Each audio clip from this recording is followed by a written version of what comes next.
Hello, everyone, and welcome to another edition of Ask Anything presented by Mosher Consulting. I'm your host, Angel Leon, Mosher's Director of Personnel, and with me today is producer Brian because we are closing down season 5 of Ask Anything. What better way to close season 5 than doing a clip show? And Brian's got a perfect title for this episode. So, Brian, take it away. It's Clipsmas in July, everybody. Clipsmas in July in June. There you have it. Clipsmas in July. In June. In June. Hey, we're making it happen here at Ask Anything. And like I said, we're closing down season 5 after another great season where we had great guests, both from internally from Mosher Consulting and outside resources that we got for you to enjoy. We have a lot to talk about. Yeah, we've got everything from tech to diversity, inclusion, and belonging.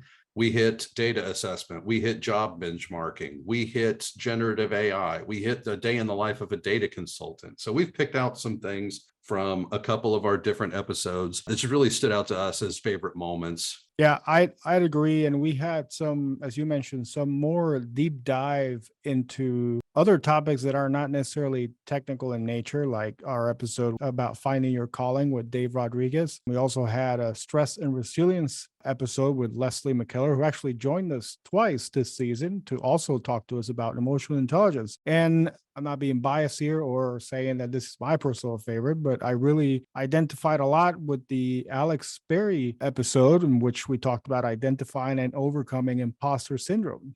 Yeah, things that definitely aren't necessarily specific to tech, but are very useful to anybody in the tech industry and just people in general. Identifying and overcoming imposter syndrome, emotional intelligence, and overcoming adversity, being resilient. These are skills that can benefit everybody. You're going to have a tough day, no matter what you're doing for a job. You're going to have a tough day. You're going to have a day that really is grinding you down, and to be able to identify that it's happening and to take steps to refresh and renew yourself, to come back. These are important skills to have.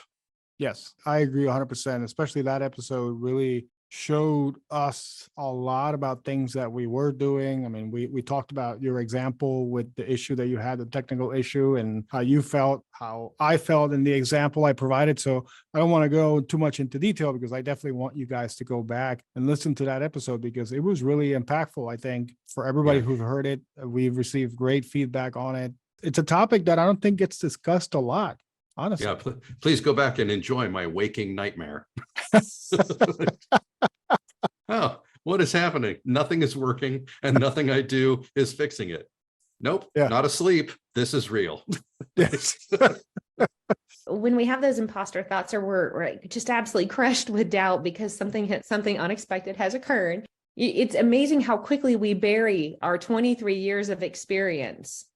We just throw that out the window. We're like, I couldn't possibly know how to fix this or handle it.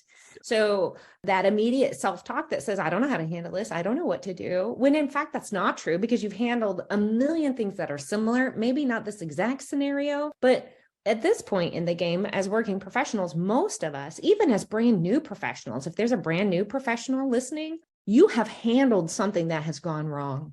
You just have. Yeah. And so you do have a basis of learning that you can draw from. And so I encourage folks to remember that, but it goes fast. We also had our director of marketing, Melinda Lauder, talk to us about how to say no. And that was another episode that I think really, not just for leaders, but for anybody across, it's a very important piece. We talked a lot about how we're used to always saying yes to everything and wanting to please everybody, and how much really saying no once liberates you from this feeling of having to always please the person next to you, but in a good way, in a way that makes an impact. You're trying to get them to understand why you're saying no to them. Another great topic that Melinda really brought to us during that episode. Yeah, setting those boundaries, politely, professionally, and just realizing that saying no, it's a very important skill to be able to hone and to practice, because saying yes all the time, you might feel like you're helping, but it's going to set you up for overscheduling, overcommitment, and subpar work in trying to please everyone, you're going to wind up disappointing a lot of people. And that ability to say no, or to say not right now, not yet, I can get to you, but to set those healthy boundaries and realistic timelines and know your capacity, know your threshold, and know what you can and cannot get done in a certain amount of time can really help you professionally. Because being able to say no to someone, but then come back to them later for a successful project, rather than saying yes and then just failing because you have too much going on because you've said yes to everybody, that helps no one, least of all yourself. That can very negatively impact your reputation and your career. Right. And we gave some good tips on how to make a positive response out of something negative, obviously, because you got to think about the receiving end of that no, how you provide that feedback of no, but then give a positive spin on it. So again, another episode that I definitely recommend you go back and listen to if you're struggling on how to say no, or if your team is struggling on how to say no. Certainly a great deal of help in that one. You would be perfect on this committee. We oversee this thing. You have the right skills. Will you join it? And you're like, okay, this is an opportunity. I can put this in my resume. This is a great committee. This is this thing. So you say yes. You know you're overbooked. You know you're overcommitted. You know your team is requiring a lot from you right now. You join the committee. Now your calendar's clogged up with meetings. It's not anything that helps your company. So it was a mistake. You should have said no to this. So, go back in your head, practice other responses. Say, you know what? I'm currently using all of my bandwidth. My team's getting up to date on these new tools. I can't do it right now. Or suggest someone else. Say, I know this other person who'd be perfect for that, or somebody on my team, they're really interested in this cause. Let me put them in there for you, or ask them, or even just like, I believe in what you're doing, but I can't. Let me know if there's a smaller way I could help. Practice.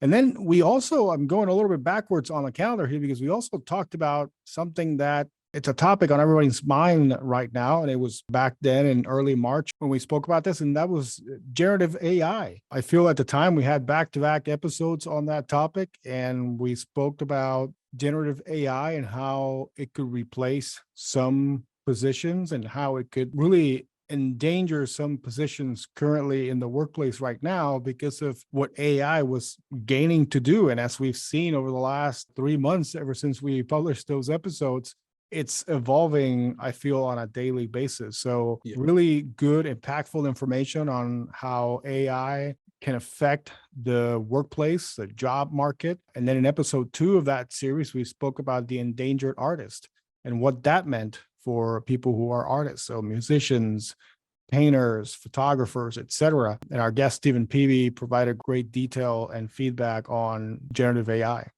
This year will be the year of soul searching for big tech. Just starting with Microsoft, they have invested $10 billion in OpenAI. Well, they're in talks to. In 2019, they invested $1 billion, and they're on track to have a 49% stake in the company. They are being super aggressive. They want a greater slice of the market share pie when it comes to search. And they're doing a good job right now. And Google, they're threatened by that. So with Microsoft, they're going to continue making aggressive plays this year. And I know originally they said generative AI will completely replace search. And then they came back and they backpedaled and said, it is supplementary to it. But still, they're making the first plays here. And Google is in a reactive state. And in the 3 months since that episode was put out, I've seen multiple news stories about people who are deep into AI raising red flags, saying, hey, we should probably pump the brakes on this stuff. Yes. This could be very problematic. Yeah, it's a very serious topic. I know we joked a little bit about it. I know we joked about Skynet showing up at our doorstep, but really there's been a lot of developments in the last 3 months, and some folks in the tech industry, higher up in the tech industry, are sounding the alarm on where this is going and how fast it's moving to, since its creation. Who knew that murder robots were not in the top 3 most frightening things about it? I would not have made that call. Yeah, no, me neither. Here we are. So yeah, go back and listen to that. It is definitely one of the most interesting set of episodes really from this year as well. And moving on, I will say that our life hacks episode was one of my favorites Yes. of the season. I will also add that it has caused just a little tiny bit of strife in my household. There's aggravation and frustration when my children do not follow all of the silverware in the same pods, like all the spoons together, all the knives together, all the forks together, and they just kind of throw them in there pell-mell. That annoys me now because guys, this takes so little effort and it's so much easier and faster. Yes. On the back end, you hate emptying the dishwasher, then load it better, and it makes unloading it that much easier and faster. It's so smart. As I said when we recorded, I cannot believe I'd never thought about this before. It is so good. It's so satisfying. When you finish the cycle and you take them out and you're like, I'm done in less than 1 minute, really putting everything away. It's great.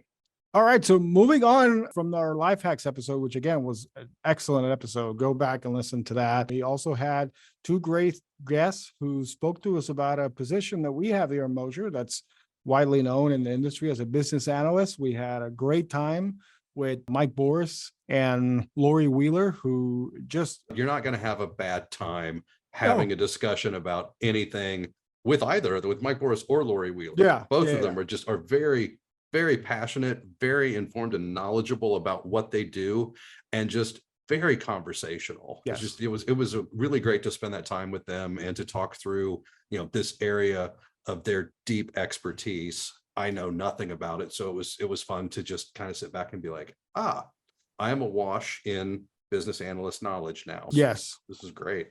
No, absolutely. I agree. That is something that we both learned a lot that day, and the amount of stories and information that they have from their experiences are amazing. They provide such context that you understand what a business analyst does in a heartbeat. Just the level of knowledge that you have to have for such a position, you have to be prepared to get to know your subject. If you're working at a textile company, you have to have that knowledge to work in those fields. And those guys, when they get set on a project, they just immerse themselves within that and just learn everything that they need to learn to give you a better business process. Yeah, and it's not just business. It's navigating the internal politics and office structure and culture of wherever it is that you're embedded in this analyst role. There's so much more than the business analyst function of it on a day-to-day basis that it was really interesting to learn about that aspect of the position as well. Shifting from one client to another, I am very similar to you, Mike, in the fact that it's being very curious. I get so excited when I get a new client, and I don't care who it is, because it's about learning something new. And I'm like, oh my gosh, I get to learn about nonprofit. Oh my gosh, I get to learn about this industry and I've never been in it. This is going to be so cool. And the fact that I don't know about an industry with a level of experience, I think is a benefit. I think it is a benefit to a company because I can come in with extensive amount of business analysis experience and come in with a totally different perspective in what their needs are. There's a popular opinion sometimes of, well, we need a BA that has insurance background or finance background. I don't know that we can be totally objective sometimes if we've had that backgrounds. And then we spoke a little bit about Leslie McKellar's episodes, one in emotional intelligence and the other one on stress and resilience. I got to say, the stress and resilience ones, we've had emotional intelligence conversations in the past year. I really enjoy always getting in touch with that part of us, our own selves, obviously, and then just kind of talking about that for the public, for the listeners to understand what that really means. But the stress and resilience one, it was really good because we don't understand, and I include myself in this thought, that when we're stressed, the amount of energy that you're spending, physical, mental, but then you don't realize that you can just do something and get out of that hole. And then you're going to definitely feel so much better and have such a better attitude than what you're having while you're having that stress. And I know that sounds silly. That sounds like a very easy thing to do. But if you go back and listen to that episode, you'll definitely understand what I'm talking about, because Stress obviously impacts you in many ways, physically, emotionally. But when you're looking for that oomph to get off the stress, it is such a rewarding moment to show that resilience. So many people just don't have that reflex. Mhm. It's not an automatic thing. Like if I grab something off of my stove and it's a hot pan, I don't have to think about like, oh gosh, this pan seems to be warmer than I expected it to be. It seems to be searing my flesh. There's some sizzling and some pain. I should probably step away from this pan, let it go. Your body automatically takes care of that. But when you're in like a thought spiral or a stress spiral, there's no corresponding drop the hot pan reflex. You have to be able to interrupt yourself within that, to step outside it, to take the walk, to do something relaxing, to just break the cycle. And recognizing that you're in it when you're already there can be extremely difficult. Then you can begin to de-stress and you can begin to relax. But as long as you're in that cycle, it's just going to keep spinning and spinning and feeding itself. Yeah. And we also talked a little bit about how leaders can better support you as an individual when you're going through difficult times, because newsflash, you're not alone. You can get help. You can get help from your manager, from your supervisor, from your coworkers. And you don't have to feel that level that Brian was saying, where you're basically in that hole and you're trying to get out of it. You're trying to claw your way out of it. There's help. There's people around you that can help you. And your leaders have an impact on you. And you can always turn to them for help, or to your coworkers. You don't need to be a quote unquote leader in your organization to demonstrate or perform leadership activities. If you see a coworker, a peer, if they seem overly stressed, just giving them the opportunity to talk or to check in with them, kind of take their emotional temperature, that can give them a chance to break out of that cycle. So if you see something, say something like, hey man, you doing all right? There's something I can do to help. What's going on? Do you want to talk through it? Do you want feedback and advice, or do you just need to vent for a little bit? And I can be here for that too. What do you need, and how can I help you get that? Some people just want to be listened to. That is all it takes to basically give him that rope and take him out of that hole. And as you mentioned, you don't have to be a leader. You don't have to have a title to do that. But literally also something anybody can do. And also, if your organization has any sort of employee assistance program, EAP, reach out to those folks, reach out to your HR folks. They're going to have access to information and process that's going to help you move on from whatever you're going through and give you really that extra step to get better as soon as possible. So always remember that most companies have those services available to you, and most places are at no cost. So seek it out, because there could be something that for whatever reason you don't want to get into with someone that you work with on a day-to-day basis. It's personal reasons, whatever. But having an impartial, objective person, therapist, or somebody provided through the EAP, again, like you said, many times at no cost to you, can be a tremendous help. That's a great resource. Yep. Absolutely. So seek that help out. Make sure that you're taking care of yourself. And just, if you are not that person, if you see somebody, help them, give them a hand. I can honestly tell you from experience that means a lot for people when you're extending that helping hand. One of the best things they can do when it comes to stress and resiliency is to role model it. I think of simple little things like establishing boundaries. If they're showing that they themselves are not on email or texting in the evenings, on the weekends, that when they take vacation, they've set up a plan for coverage, but then they are truly on vacation and not checking in every 5 minutes. If they role model it, then the people reporting to them will feel they can do the same, because organizations need to think about, we may play lip service to, we need to have work-life balance and what have you. But if they are rewarding people who are working ridiculously long hours, who are working every hour, who have no work-life boundaries, then don't be surprised if your stress levels are high. So moving on from Leslie, we did have several episodes with our friends from our data and analytics division where we talked about many topics. As you mentioned at the beginning of this recording, we talked about the data assessment process, a day in the life of the data consultant. But we also spoke about data analytics as a service with Brian McDonald and Nathan Reinhardt, who really showed us what that means. I, for one, again, I'm not the technical person here. So I always love to hear our folks talk about what they do at Mosher, obviously during these episodes, but obviously as well when I'm just talking to them in the hallways. But this opportunity to talk about data analytics as a service really opened my eyes as to what people can do with your data, about what we could help you with your data. So that was a really cool episode as well to listen to Brian and Nathan. We have a Honeycomb team that worked with the supply chain department for a global manufacturer, and they provided shipping savings nearing $1 million a year by minimizing air shipping costs and defaulting to ocean when possible based upon business rules. This solution uses RPA and Honeycomb segmentation to automate when to ship via ocean versus air, and to only ship minimum quantities via air. The shipping cost reduction due to automation of ocean versus air shipping decisions decreases cost by 84%. This also removed approximately 312 hours per year in manual efforts prone to human error. With the new expedite criteria, they are saving nearly $1 million per year on shipping costs for items that would have been shipped via air when it wasn't necessary, and we are now shipping via ocean instead. Pretty impressive.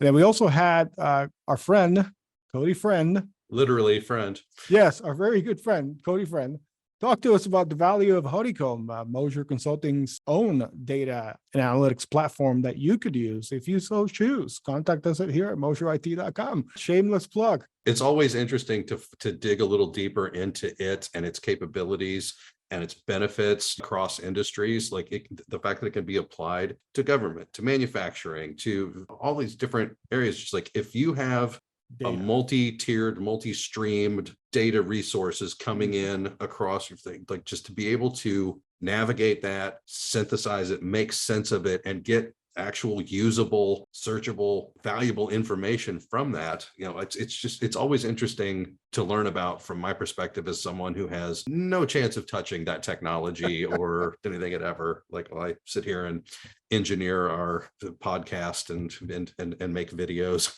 It's very good. And I have to say, as someone who has seen it internally, obviously we use it internally here at Mosher. It is a great, valuable tool that we have on top of everything else that we have, obviously, that you could find on an HR platform, et cetera. This provides you with all of that data in one place from multiple platforms, and then you can basically slice and dice it however you want. It is a great tool that definitely would be of value to many of you out there. So if you're listening to this, again, shout out, shameless plug, reach out to us here at Mosher and we can certainly help you. And with that, we've come to the end of this episode of season 5 of Ask Anything.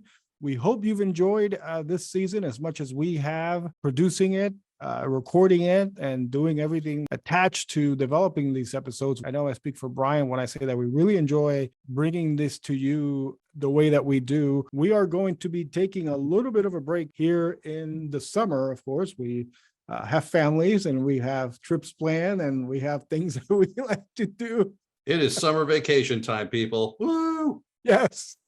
So we will be taking a little bit of a break. We will be back sometime in August with some new episodes of Ask Anything. So in the meantime, Brian. See you in season 6. So long, everybody.